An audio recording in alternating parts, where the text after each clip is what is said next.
Mic check. 1, 2, 1, 2. Are y'all ready? Yeah. Are y'all ready? Yeah. Y'all ready? Yeah. Press play!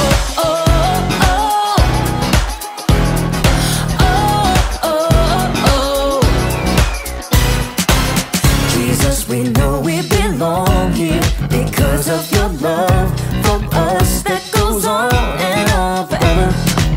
Jesus, we know you are with us wherever we go. You're there, we'll always be together. So sing along with me for all the joy he brings. It's going down. Get in the mix. We're not stopping. Get in the The mix. party's hopping.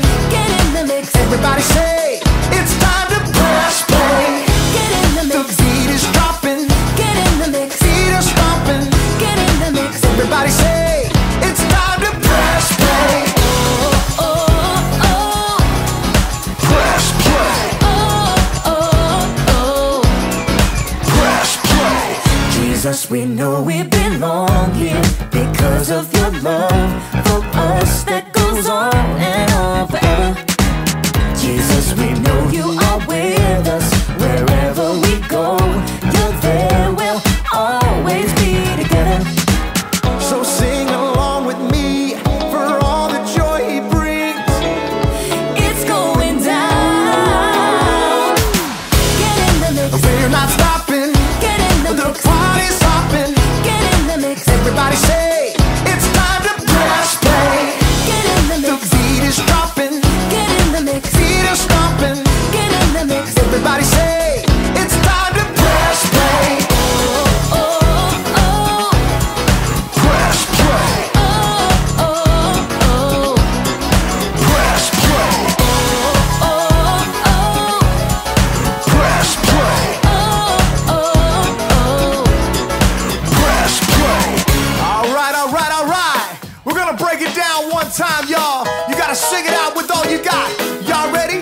Come on, come on. Clap your hands like this.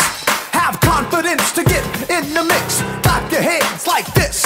Have confidence to get in the mix. Now clap your hands like this. Like this. Have confidence to get in the mix. Now clap your hands like this. Like this. Everybody get in the mix. Get in the mix. We're not stopping. Get in the The mix. party's hopping. Get in the mix. Everybody say, it's time to press play. Get in the The mix. beat is dropping. Get in the mix. Feet are stomping. Get in the mix. Everybody say, it's time to press play. Oh, oh, oh. Get in the mix. Press play. Oh, oh, oh. Get in the mix. Press play. Oh, oh. Get in the mix. Press play. Oh, oh. Press play.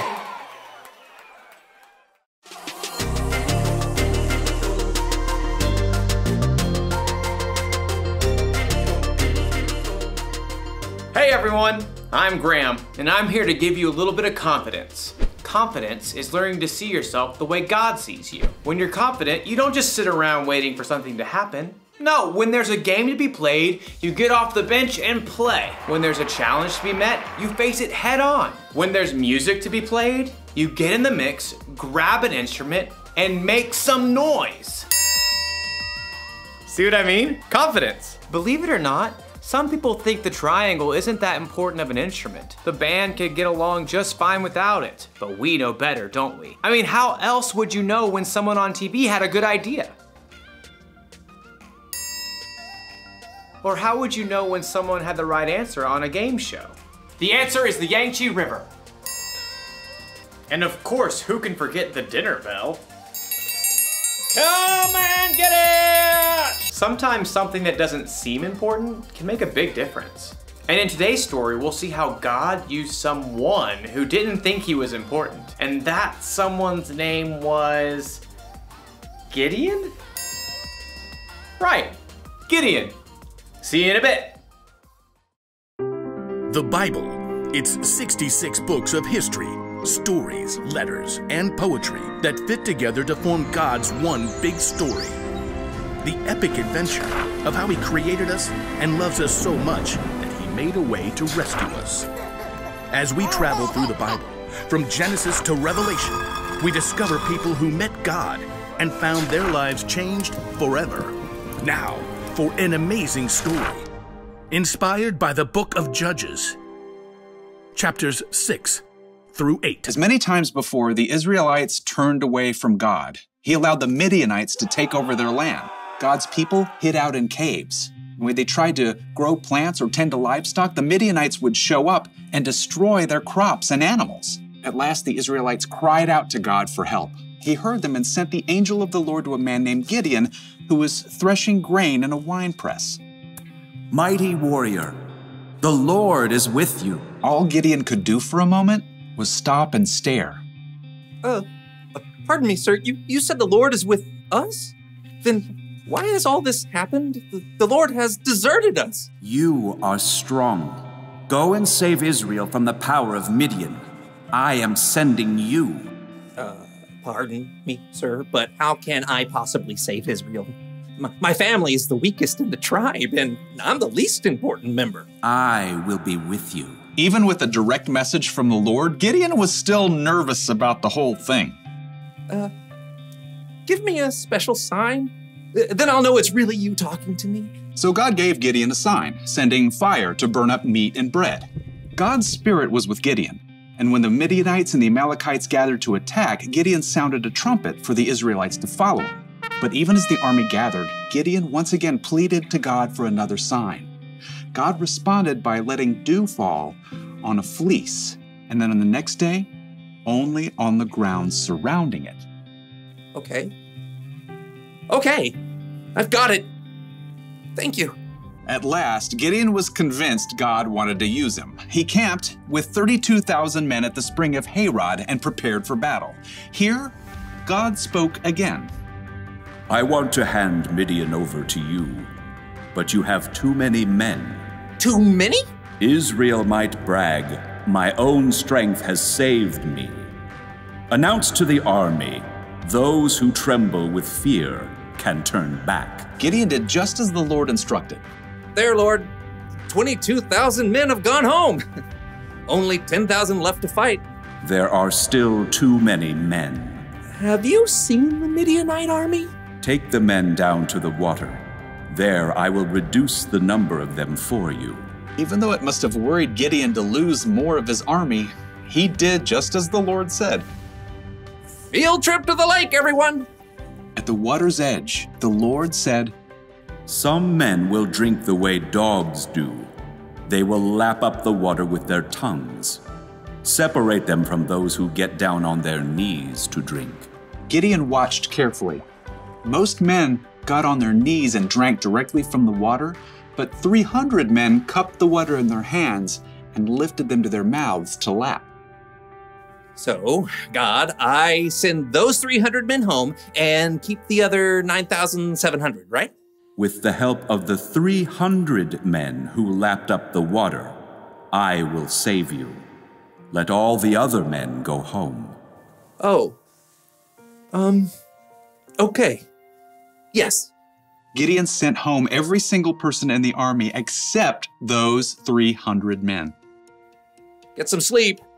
Tomorrow we will figure out what's next. That night, the Lord spoke to Gideon once more.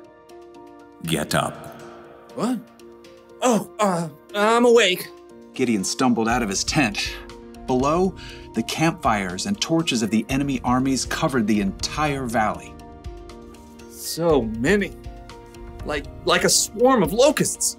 Go down to the camp. Listen to what they are saying.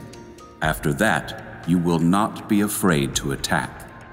Wondering if he might be dreaming, Gideon snuck down the mountain to hover in the shadows at the edge of the camp. He could hear voices from a nearby tent. I had a dream. A round loaf of barley bread came rolling into the camp. It hit the tent with great force and knocked it flat. Wow, but that can only be the sword of Gideon from Israel. God has given him the whole camp. Gideon listened in shock. Wow, God. Thank you. At once, Gideon scrambled back up the hill to the Israelite camp. Get up! Get up! The Lord has handed the Midianites over to you.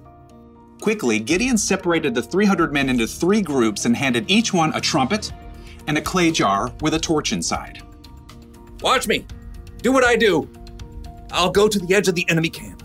Then we'll blow our trumpets from all around the camp and shout, "For the Lord and for Gideon!"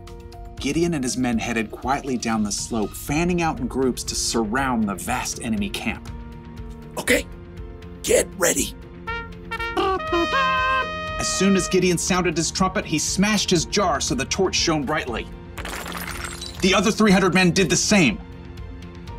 For the Lord! A sword for the Lord! Gideon! The Israelites held their ground, but their enemies panicked, confused by the trumpets and bright lights that pierced the dark night. They're coming from everywhere! The enemy armies were so confused, they began to fight each other, and then they fled in fear. After the men! Gideon and the Israelites chased their enemies all the way to the Jordan River and beyond until all the enemy armies were destroyed. The Israelites begged Gideon to rule over them. I will not rule over you. The Lord will rule over you. Yep, Gideon was an underdog, filled with doubt, but he still chose to follow God, and God used him to save the Israelites. According to Gideon, he was the least important family member and the weakest family of his tribe. He certainly didn't think God would use him to lead an army to victory over their enemies. But sometimes God uses people who don't seem important to make a big difference. You see this all through the Bible. Think of Jesus. He didn't pick the strongest, smartest, and most holy people to be his 12 closest friends. He picked regular guys, fishermen and tax collectors to be his disciples, and they went on to make a huge difference in the world. Hey, maybe that means God can use someone like me too, or someone like you. We don't have to know everything. We don't have to be important.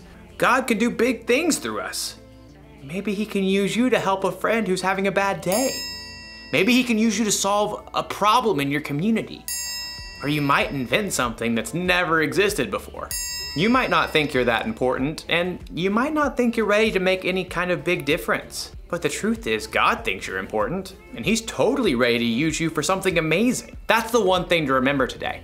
God can use you no matter what. Knowing that should give you a little confidence. Why is my mouth watering? Oh, must be dinner time. I'll see you around.